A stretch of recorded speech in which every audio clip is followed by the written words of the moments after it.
Medusa, one of the most well-known names from Greek mythology, but also perhaps one of the most misunderstood. The name Medusa summons forth images of a terrible and cruel monster, but she was not always this way. So who was Medusa really, and how did she end up being cast in the role of the villain? Let's find out together right now. Medusa was the daughter of Phorcys and Sato, primordial sea gods of Greek mythology. She was born on the island of Sarpedon and was one of 3 sisters. Unlike her siblings, however, she was mortal and therefore vulnerable to the laws of nature and the whims of the gods. Medusa was a beautiful maiden whose grace was well known throughout the land. She was so enchanting, in fact, that she was desired greatly by many men. Despite this, however, Medusa made the decision to pledge herself to the goddess Athena, forgoing any male attention and taking the vows of celibacy that were required of Athena's priestesses. For a time, things were peaceful for Medusa, despite her beauty attracting a degree of jealousy even from the goddess Athena. She revelled in her position at the temple and took pleasure in her simple duties. Things would quickly escalate, however, when the god Poseidon laid eyes upon Medusa, and everything changed.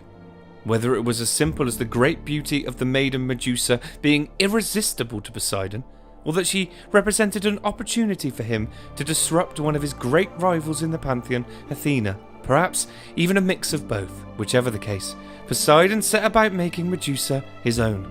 There are several variations of the myth, some of which claim that Medusa was seduced by Poseidon, falling in love with him, and choosing to forgo her dedication to Athena. The more common version suggests that Medusa remained loyal to the goddess and was taken by Poseidon against her will. The culmination of both versions, however, is consistent with the ravaging of Medusa by Poseidon inside the temple of Athena. Medusa is devastated by the events and turns to Athena for help and support. Despite being the innocent victim in the most common version of the tale, Medusa is cast aside by Athena.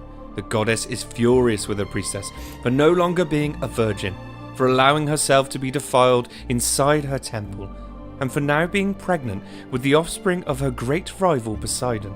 In an act of absolute and utter cold-heartedness, one only a god is capable of, Athena blames Medusa entirely and punishes her by transforming her into a monster, a terrible beast with bronze hands and wings and a venomous nest of snakes for hair. She is given the power to turn anyone who looks into her eyes immediately to stone. A deadly power, but also a cruel curse to ensure her permanent loneliness. Her 2 sisters try to defend Medusa, but this leads only to their own punishment, as the furious vengeance of Athena is undeterred. They are also transformed, becoming the monstrous Gorgon sisters of legend. Retreating to the island of Sarpedon, Medusa struggles to come to terms with the grave act of injustice that has been borne upon her, hating Poseidon for what he has done, eternally hurt by the betrayal of Athena, the goddess she devoted her life to. Over time, she changes as her character begins to match the physical form she has been given, a vicious monster. She is no longer sought out by men endlessly for her beauty, but instead now as a trophy to hunt. Her hatred grows until her inner being is truly a reflection of her outer form, a product of her transformation. She kills all those who attempt to harm her, her reputation and legend growing immeasurably. That is, until one hero arrives to claim her head, Perseus. There is something different about Perseus that marks him out from all the other hunters. He had divine assistance. As the son of Zeus, Perseus was able to ask the gods directly for help in his quest to kill Medusa. From Athena, he receives a mirrored bronze shield. From Hermes, he receives winged sandals. Hephaestus presents him with a mighty sword. And lastly, from Hades, he receives a helm of invisibility. Armed with these gifts of the gods, Perseus sneaks into the lair of Medusa, and using the mirrored shield to see without directly looking at her, he is able to defeat Medusa, beheading her with the gifted sword. The moment her head was severed, to the surprise of Perseus, the 2 children of Poseidon that had been inside her sprang forth, fully formed. One was the pure white winged stallion Pegasus, well known in Greek mythology, followed swiftly by the man Chrysaor, born with a golden sword in his hand. As he attempts to escape the island, the body of Medusa is discovered by her 2 sisters, who let out a cry that echoes throughout the land.